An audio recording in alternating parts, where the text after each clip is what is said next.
My friends, what I'm about to read to you may save the world. It may protect a few of you.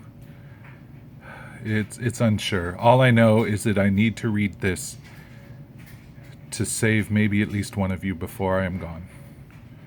It involves an ancient evil. An evil known only as Nyarlathotep, the crawling chaos. I am the last. I will tell the ardent void. I do not recall distinctly when it began, but it was months ago. The general tension was horrible. To a season of political and social upheaval was added a strange and brooding apprehension of hideous physical danger. A danger widespread and all-embracing, such a danger as may be imagined only in the most terrible phantasms of the night. I recall that the people went about with pale and worried faces, and whispered warnings and prophecies no one dared consciously repeat or acknowledge to himself that he had heard. A sense of monstrous guilt was upon the land, and out of the abysses between the stars swept chill currents that made men shiver in dark and lonely places. There was a demonic alteration in the sequence of the seasons. The autumn heat lingered fearsomely, and everyone felt that the world and perhaps the universe had passed from the control of known gods or forces to that of gods or forces which were unknown. And it was then that Nyarlathotep came out of Egypt. Who he was, none could tell. But he was of the old native blood and looked like a pharaoh. The fellaheen knelt when they saw him, yet could not say why.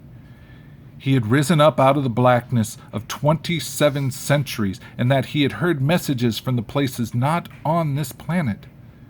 Into the lands of civilization came Nyarlathotep, swarthy, slender, and sinister, always buying strange instruments of glass and metal and combining them into instruments yet stranger. He spoke much of the sciences, of electricity and psychology. He gave exhibitions of power which sent his spectators away speechless, yet which swelled his fame to exceeding magnitudes. Men advised one another to see Nyarlathotep, and shuddered. And where Nyarlathotep went, rest vanished, for the small hours were rent with the screams of nightmare. Never before had the screams of nightmare been such a public problem. Now the wise men almost wished they could forbid sleep in the small hours, that the shrieks of the cities might less horribly disturb the pale, pitying moon as it glimmered on green waters gliding under bridges, and old steeples crumbling against a sickly sky. I remember when Nyarlathotep came to my city. The great, the old, the terrible city of unnumbered crimes. My friend had told me of him, and of the impelling fascination and allurement of his revelations, and I burned with eagerness to explore his utmost mysteries. My friend said they were horrible and impressive beyond the most fevered imaginings, that what was thrown on a screen in the darkened room prophesied things none but Nyarlathotep dared prophesy, and that in the sputter of his sparks there was taken from men that which had never been taken before, yet showed only in his eyes. And I heard it hinted abroad that those who knew Nyarlathotep looked upon sights which others saw not. It was in the hot autumn that I went through that night with the restless crowd to see Nyarlathotep. Through the stifling night and up the endless stairs and into the choking room, and on a shadowed screen, I saw hooded forms amidst ruins, and yellow evil faces peering from behind fallen monuments. And I saw the world battling against blackness, against the waves of destruction from ultimate space, whirling, churning, struggling around the dimming, cooling sun.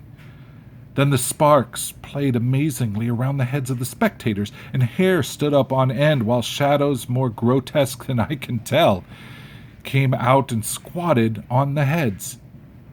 And when I, who was colder and more scientific than the rest, mumbled a trembling protest about imposture and static electricity. Nyarlathotep drove us all out, down the dizzy stairs into the damp, hot, deserted midnight streets. I screamed aloud that I was not afraid, that I could never be afraid, and the others screamed with me for solace. We swore to one another that the city was exactly the same, still alive, and when the electric lights began to fade, we cursed the company over and over again and laughed at the queer faces that we made. I believe we felt something coming down from the greenish moon, for when we began to depend on its light, we drifted into curious, involuntary formations and seemed to know our destinations, though we dared not think of them. Once we looked at the pavement and found the blocks loose and displaced by grass, with scarce a line of rusted metal to show where the tramways had run. And again we saw a tram car, lone, windowless, dilapidated, and almost on its side. When we gazed around the horizon, we could not find the third tower by the river, and noticed that the silhouette of the second tower was ragged at the top. Then we split into narrow columns, each of which seemed to be drawn in a different direction.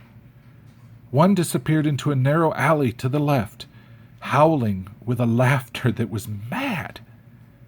My own column was sucked towards the open country and presently felt a chill which was not of the hot autumn.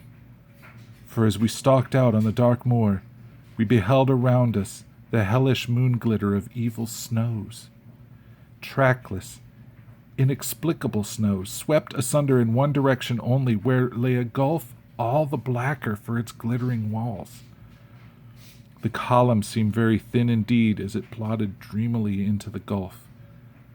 I lingered behind, for the black rift in the green linen snow was frightful, and I thought I had heard the reverberations of a disquieting wail as my companions vanished, but my power to linger was slight. As if beckoned by those who had gone before, I half floated between the titanic snowdrifts, quivering and afraid, into the sightless vortex of the unimaginable. Screamingly sentient, dumbly delirious, only the gods that were can tell. A sickening, sensitive shadow writhing in hands that are not hands, and whirled blindly past the ghastly midnights of rotting creation, corpses of dead worlds with sores that were cities, charnel winds that brushed the pallid stars and made them flicker low, beyond the worlds, vague ghosts of monstrous things, half-seen columns of unsanctified temples that rest on nameless rocks beneath space and reach up to dizzying vacuum above the spheres of light and darkness. And though this revolting graveyard of the universe from muffled, maddening, beating drums and thin, monotonous whines of blasphemous flutes from inconceivable, unlighted chambers beyond time, the detestable pounding and piping, whereunto dance slowly, awkwardly, and absurdly the gigantic, tenebrous ultimate gods, the blind, voiceless, mindless gargoyles whose soul is Nyarlathotep.